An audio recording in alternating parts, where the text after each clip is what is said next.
Hey guys, I got this comment from my last video asking if I could recommend any good obbies or obbies that I like. I'll be covering a few difficult chart obbies and towers as well.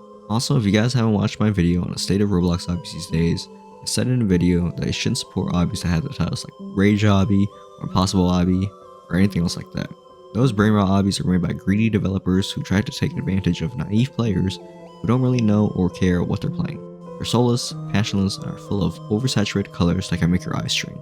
So, avoiding all of those obbies, let's actually start getting some good ones. The first and probably the best one I recommend is JStar's Difficult Chart Obby 2. I mentioned this game a few times before, but this is just a perfect example of how to do an obby. I know that this game is pretty much the exact same as the first game, which is a little disappointing, but there's just so much content behind it. There's 350 stages as of the time of making this video. The stages as of right now are pretty easy and aren't too hard. The game is very generous with free skips, so you don't have to spend Robux to skip stages. I'm glad they do that because it's such a big turnoff to spend Robux every time you want to skip a stage. There's also puzzles to solve and codes to grab scattered throughout the entire obby. You'll be able to get currency and skips if you were to gather these. Currency can be used to buy effects and titles, which I don't really care about, but it's there to have if anyone is into it. Outside of the obby itself, you have a practice area, 2 minigames, one of which is touching numbers and the other is painting tiles. You also have time trials from varying difficulties that you can try out to practice your speed and efficiency.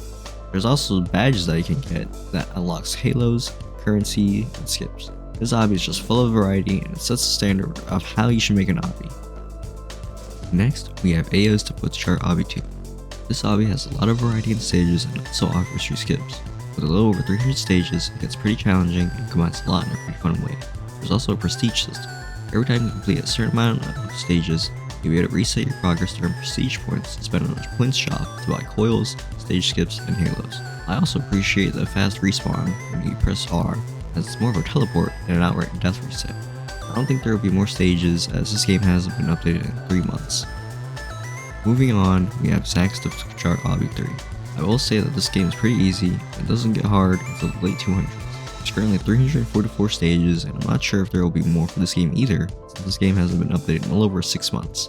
I recommend this one if you're looking to pass time and play a mostly easy obby. Lastly is the Glitch Obby. This obby teaches you all about different glitches. With 91 stages, it will show you examples on how to do each one and also has free skips if you're ever struggling. The overall quality of this game is pretty solid and I really recommend it if you want to practice and learn glitches. Getting to towers now, we have a Korean tower called S Tower. First off, blue is my favorite color, and this tower is full of it.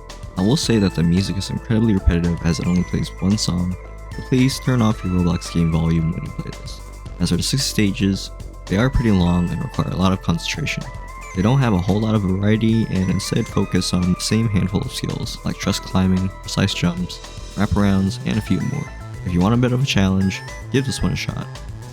Next, we have another Korean tower called D Tower. This one is full of red, so it's going to be a bit bright. Just like S Tower, this one is long and requires a lot of concentration for these 40 stages. There's a lot of damage bricks in this, but there's also healing items that you can get for this game. I really recommend getting it as you'll come across times where it'll be impossible to pass without one. There's currently 2 you can get in the game. The earliest one you can get is on stage 3 behind a hidden wall with an arrow pointing towards it. Getting past the obstacles, you'll be able to get this baby that you can hug to heal. The second item is a cookie. I don't remember how I got this one, but I think when you get it past enough stages, you just end up having it in your inventory. These items are permanent, so leaving and rejoining will keep it. Lastly, we have Colorful Tower. This is a pretty easy tower as of right now, and there's nothing really challenging to it. As of the time of making this video, there's currently 182 stages. I really do like the UI and visuals of this game. It looks a lot better than most Korean towers out there. This is just one of those towers to just relax and play, which I appreciate. Well, that's all the obbies I recommend. If you have any ones that you can recommend, drop some in the comments. I'll probably play some on my own time, as I'm also looking for more to play. Anyways, thanks for watching. Hope you enjoyed this video, and I'll see you all in the next one. Take care.